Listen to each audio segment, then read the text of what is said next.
পৃথিবীর বৃহত্তম লিখিত সংবিধান ভারতবর্ষ, আমাদের দেশে দুর্ভাগ্য সংবিধান পরিচালনার দায়িত্ব যাদের হাতে আমরা দিয়েছি, সেই রাজ্য সরকারগুলো বা কেন্দ্র সরকার, তারা ঠিকমতো চালাতে পারছে না। তারা বিভিন্ন সময়ে সাংবিধানিক যে অধিকারগুলো আছে নাগরিকের, সেগুলোকে হরণ করছে বা এমন কিছু অ্যামেন্ডমেন্ট নিয়ে আসছে যে অ্যামেন্ডমেন্টের দ্বারাই মানুষের অধিকার হরণ হচ্ছে। সেই জন্য আজকে আমাদের চ্যালেঞ্জ আমাদের কাছে সংবিধানকে রক্ষা করা। সংবিধানকে রক্ষা করতে পারলে দেশ রক্ষা হবে, আর দেশ রক্ষা করতে হলেই আগামী প্রজন্ম অন্তত বাঁচবে। সেই জন্য আজকে আমাদের এই কনভেনশন ছিল, বিভিন্ন রাজনৈতিক সামাজিক বিভিন্ন স্তরের মানুষজন আজকে উপস্থিত হয়েছে আমাদের এই কনভেনশনে।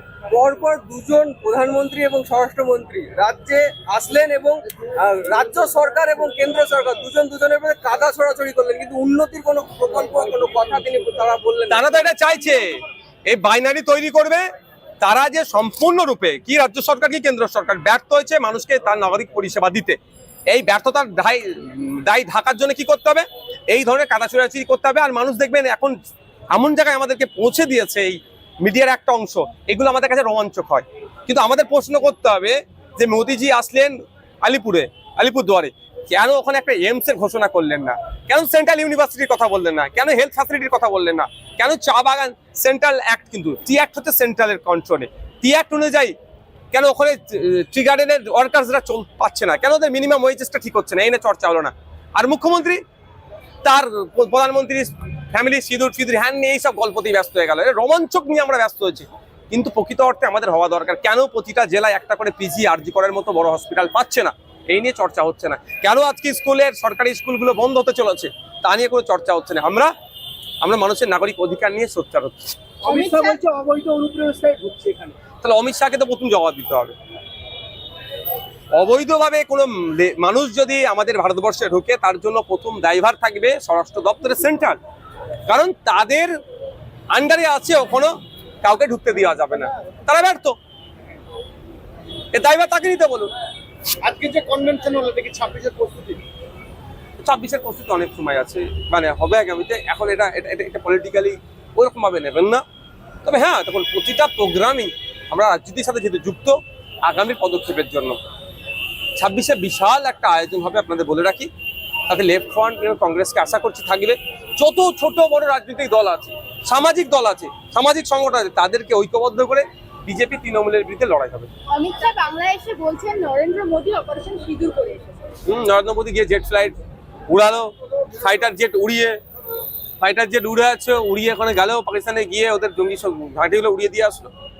গেল আমাদের সেনারা, লড়াই করলো ঝন্টু আলীরা, লড়াই করলো কর্নেল ভূমিকা সিং এর এবং লেফট ওয়ান আপনার কর্নেল সোফিয়া কুরেশি, ভূমিকা সিং এরা লড়াই দিল। আর ক্রেডিট তো আমাকে নিতেই হবে ভাই, এই অবস্থা।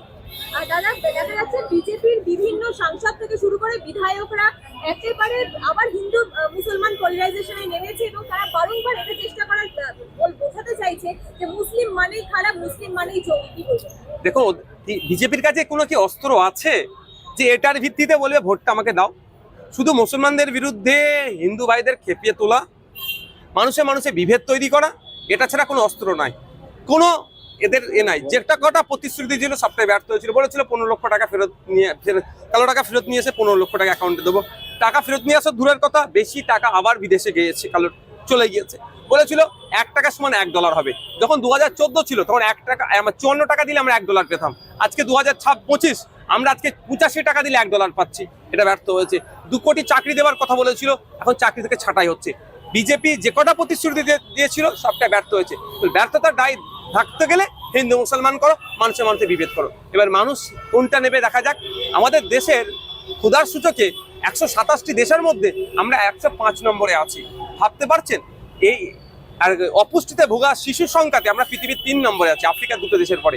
এইগুলো আমরা সইব না হিন্দু মুসলমানের গল্প শোনাচ্ছে সেই গল্প আমরা খাবো? সেটা মানুষ নির্ভর করবে। পশ্চিমবঙ্গে বিফ ব্যান্ড হয়নি, তা সত্ত্বেও মাটি গড়াই।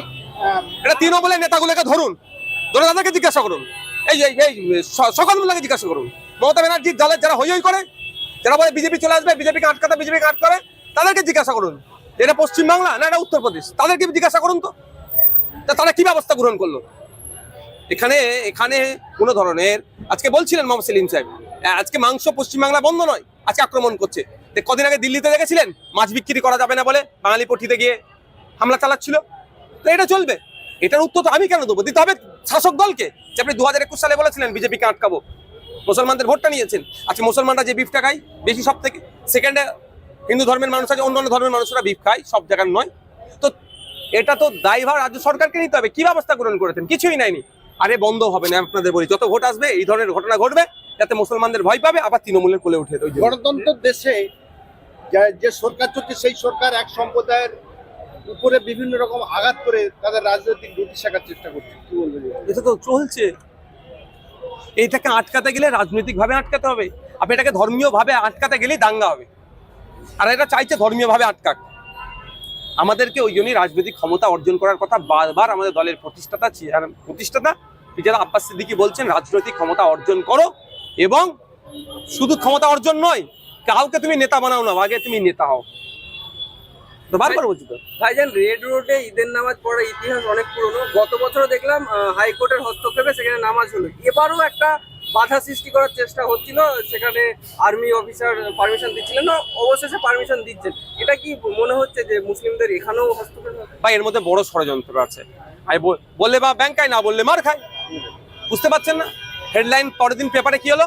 রেড রোডে আবার ঈদের নামাজ হবে সমঝোতায় বা মুখ্যমন্ত্রীর হস্তক্ষেপে। এই যে মুখ্যমন্ত্রীর হস্তক্ষেপ, এইটা বড়ই পলিটিক্স। আপনাকে আমাকে আপনার আমার মাধ্যম দিয়ে পাড়ায় পাড়ায় যাচ্ছে, তাহলে রেড রোডে নামাজ হতে দিচ্ছিল না, মুখ্যমন্ত্রী রেড রোডে নামাজের ব্যবস্থা করেছে। বুঝবে, বাচ্চা বাচ্চা বুঝতে পারবে, বাচ্চা বুঝে। আবার নতুন করে বলার কি আছে? ওয়াকআপ নিয়ে ব্রিগেডে একটা মহাসমাবেশের ছিল, সেইখানে কিন্তু সেটা স্থগিত হয়েছে। দেখুন কোর্ট, আমি একটা কথা বলি, কথা বলে কারো রাগ হতে পারে। কোর্ট বলেছিল পরের সপ্তাহে একটা টাইমের জন্য, কিন্তু যারা উদ্যোক্তা আছে এটা তাদেরকে প্রশ্ন করুন। আমি বললেই বলবে নওশাদ সিদ্দিকী, আব্বাস সিদ্দিকী, এরা কি বলছে? এরা মুখ্যমন্ত্রী ধমক খাওয়ার পরে অনেকে হয়তো চুপ করে গেছে, কিন্তু আমরা কন্টিনিউ প্রোগ্রাম করে যাচ্ছি। কোর্টে যাওয়া হয়েছিল তো, এটা নিয়ে কোর্ট একটা নির্দিষ্ট টাইম দিয়েছিল যে এর পরে, তারপরে যারা কোর্টে মুভ করেছিল তাদের কাজ নির্দিষ্ট টাইমের পরে হবে। এরপর বড় ভাইজান আব্বাস সিদ্দিকী চাইছেন ব্রিগেডে এক সমাবেশ করতে, সেখানে কি নওশাদ সিদ্দিকীর স্বয়ংক্রিয় ভূমিকা থাকবে? যেখানে আমাদের দলের প্রাণ পুরুষ, আমাদের বস যেখানে থাকবে, আমরা তো চুনাপটি, আমাদেরকে তো নিচে ঘাসে বসে থাকতে হবে। দলের চেয়ার, দলের প্রতিষ্ঠাতা যখন ওপরে থাকবে, আমাদের বস যখন স্টেজে থাকবে, আমরা তো ফচকে সব নিচে বসে থাকবো। তখন আমাদেরকে পতাকা বানতে হবে, আমাদেরকে মাইকিং সিস্টেম করতে হবে, আমরা তখন ভলেন্টিয়ার।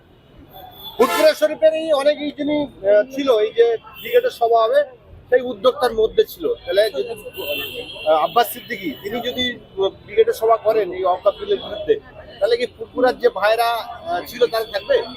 আমি আপনাদের বলে রাখি, আমরা ব্রিগেডের সমাবেশের যে ডাক বড় ভাইজান ফিরহাদ আব্বাস সিদ্দিকী দিয়েছে, পশ্চিমবাংলায় এমন কোনো সংগঠন থাকবে না যাদেরকে জানানো হবে না, যাদের সাথে পরামর্শ করা হবে না, এমন কোনো সংগঠন থাকবে না।